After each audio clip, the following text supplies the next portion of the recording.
Good evening all of you. तो हम चर्चा कर रहे थे शारीरिक शिक्षा के इतिहास की, जिसमें हमने होमर काल पढ़ लिया था, स्पार्टा काल पढ़ लिया था, पूर्व एथेंस काल पढ़ लिया था और अब हमें बात किसकी करनी है, उत्तर एथेंस काल की।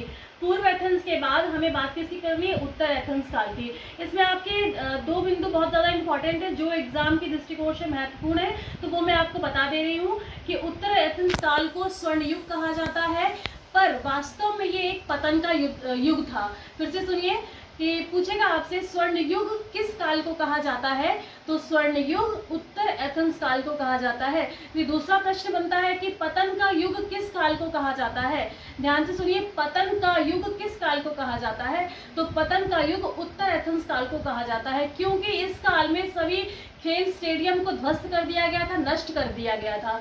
फिर इसके बाद हमें आज पढ़ना है रोम में शारीरिक शिक्षा।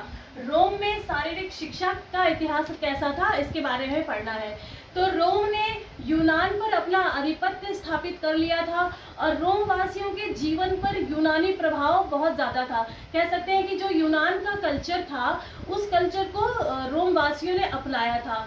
फिर बात करेंगे कि शारीरिक शिक्षा के संदर्भ में रोम का जो उद्देश्य था वो क्या था, तो रोम का उद्देश्य था शक्तिशाली एवं कुशल योद्धा। देखिए, शक्तिशाली एवं कुशल योद्धा, शक्तिशाली एवं कुशल योद्धा प्राप्त करना था। रोम का क्या उद्देश्य था, शक्तिशाली एवं कुशल योद्धा प्राप्त करना था। अब रोम में रोम वासियों का मुख्य व्यवसाय क्या था, तो रोम में रोम वासियों का मुख्य व्यवसाय युद्ध था, युद्ध करना था। और घर को ही शारीरिक शिक्षा का मूलभूत केंद्र माना जाता था। रोम में घर को ही शारीरिक शिक्षा का मूलभूत केंद्र माना जाता था। रोम में जब बच्चे का जन्म होता था, तो जन्म से लेकर मृत्यु तक पिता ही बच्चे का लालन पालन करता था और पिता ही बच्चे को बर्छी फेंकना, गेंद फेंकना, लट्टू चलाना, घुड़सवारी करना, तेज धार नदियों में किस तरीके से तैरते हैं ये सिखाना, विपरीत दिशा में तैरना, ये सारी क्रियाएं, ये सारी चीजें पिता ही अपने बच्चे को सिखाता था। रोम में माताओं का जो स्थान था वो बहुत ही महत्वपूर्ण था। सबसे ज्यादा सम्मानित महिलाएं इसी काल में थी। पूछेगा सबसे ज्यादा सम्मानित महिलाएं किस काल में थी, तो रोम में सबसे ज्यादा सम्मानित महिलाएं थी, माताएं, बहनें, मतलब जो भी महिलाएं थी वो सबसे ज्यादा सम्मानित थी। और इसके बारे में बात कर रहे हैं कि बालक जब 14 से 17 वर्ष का होता था, तो 14 से 17 वर्ष तक रोम में नवयुवक को सैनिक में भर्ती कर लिया जाता था, सेना में उसे ले लिया जाता था।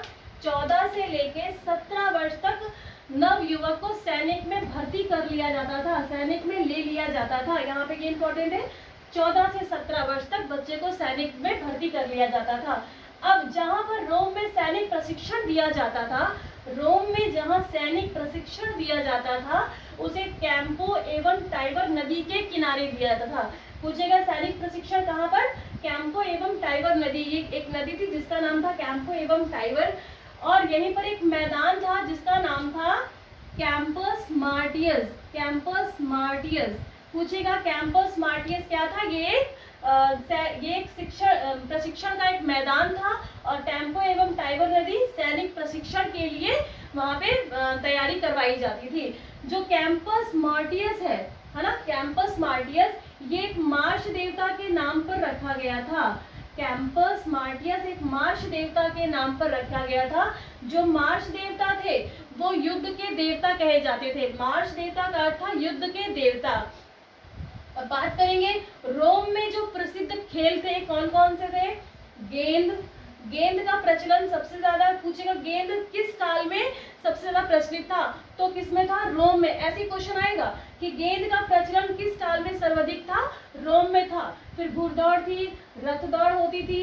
यहाँ पे जो सर्कस है, सर्कस संस्था, ये भी बहुत इंपॉर्टेंट है। इसमें क्वेश्चन ऐसे बनता है कि सर्कस किस काल की संस्था है, तो किसकी है, रोम की है। सर्कस एक संस्था थी जहाँ पे रथ दौड़ होती थी, काफी बड़ा एक मैदान होता था, यहाँ पे रथ दौड़ों का आयोजन किया जाता था। चलिए आगे बढ़ेंगे। यहाँ पे ये सबसे ज्यादा इंपॉर्टेंट है, ग्लेडिएटर खेल किस काल के, ये क्वेश्चन नेट में आया है और हायर एजुकेशन में आया था कि ग्लेडिएटर किस काल की प्रतियोगिताएं थी। तो किस काल की थी? रोम की थी, क्योंकि हम रोम की चर्चा कर रहे हैं। तो ग्लेडिएटर हमारे रोम काल की एक प्रतियोगिता थी। ये होती क्या थी, ये सुनिए। ग्लेडिएटर एक मानव और पशु में खूंखार द्वंद्व होता था, यानी कि मानव और पशु में खूंखार युद्ध होता था, जिसमें जब मानव लड़ते थे तो वहां पर जब ये खुली मंच प्रतियोगिता होती थी, खुली मंच प्रतियोगिता जो बहुत बड़े स्थान पर होती थी, वहां पर सारे लोग आते थे, दर्शकगण आते थे और इस युद्ध को देखते थे। इसमें होता ये था कि जो युद्ध लड़ रहे होते थे, एक विजेता एक पराजित, जो पराजित होता था, जब तक वो धराशायी ना हो जाए तो वहां पे जो जनता, जो दर्शक बैठे होते थे, वो अपना अंगूठा दिखाते थे कि इस धराशायी व्यक्ति को जीवन दान दिया जाए। जब तक वो ऐसा करते नहीं थे कि युद्ध होता रहता था, इसमें मृत्यु भी हो जाती थी। तो इसमें हम कह सकते हैं कि ये एक खूंखार खेल था, जिसमें मानव और पशु का घमासान युद्ध होता था, द्वंद्व होता था। अब जो कि मैंने आपसे कहा कि खूंखार युद्ध होता था, तो इसकी वजह से ही रोम को खेलों का अंधा युग कहा गया। देखिए, पूछेगा आपसे, खेलों का अंधा युग किसे कहा जाता है? खेलों का अंधा युग किसे कहा जाता है? तो खेलों का अंधा युग किसको कहेंगे? रोम को कहा जाता है। किस लिए? क्योंकि यहाँ पे खूंखार जैसी प्रतियोगिताएं होती थी। ठीक है, अब बात करेंगे गैलन की। इसमें ऐसा ही क्वेश्चन बनता है कि औषधि व्यायाम को गैलन ने अपूर्व देन दी, यानी कि औषधि व्यायाम में गैलन ने बहुत ज्यादा सहयोग किया और इसमें अपना अभूतपूर्व योगदान दिया। ठीक है, आप लोग इसको एक बार शॉर्ट स्क्रीन कर लो। अब इसी में पूछता है कि तेल मालिश, धूप स्नान, भाप स्नान किस काल में था? क्वेश्चन बनता है इसमें कि तेल मालिश, धूप स्नान और भाप का स्नान किस काल में था? तो रोम में था। ठीक है, दूसरा क्वेश्चन बनता है कि स्वच्छंद खेल प्रतियोगिताएं किस काल की है? ध्यान से सुनिए, स्वच्छंद खेल प्रतियोगिताएं किस काल की हैं? तो रोम काल की है, रोम काल की है। और तो क्या कहा, खेलों का अंधा युग किसको कहा जाएगा? रोम को। अब आपको फिर से एक बार देखिए क्या क्या इंपॉर्टेंट है इसमें। सबसे पहले कि रोम, आपको ये देखना है कि सैनिक प्रशिक्षण कहाँ पर होता था? कैंपो एवं टाइबर नदी के किनारे। कौन सा मैदान था? कैंपस और मार्टियस। आपसे पूछेगा कैंपस और मार्टियस किस काल में है? रोम में है। ये क्या था? एक मैदान था। फिर मार्च देवता, मार्च क्या था? मार्च एक युद्ध के देवता थे। पूछेगा मार्च देवता किस काल में? तो रोम काल में है। फिर आपसे पूछेगा गेंद का प्रचलन सबसे ज्यादा किस काल में? रोम में। धूप स्नान और भाप का स्नान किस काल में था? रोम में था। फिर सर्कस किस काल की संस्था है? सर्कस रोम काल की संस्था। ऐसे क्वेश्चन पूछता है, वन लाइनर छोटे छोटे, यही इंपॉर्टेंट है।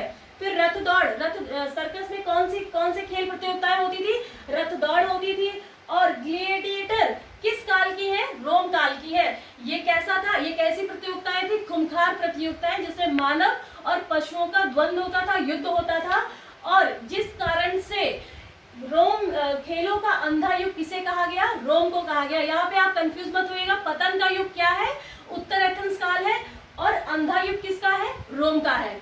फिर आपको बस इतना ही ये इसमें इंपॉर्टेंट है।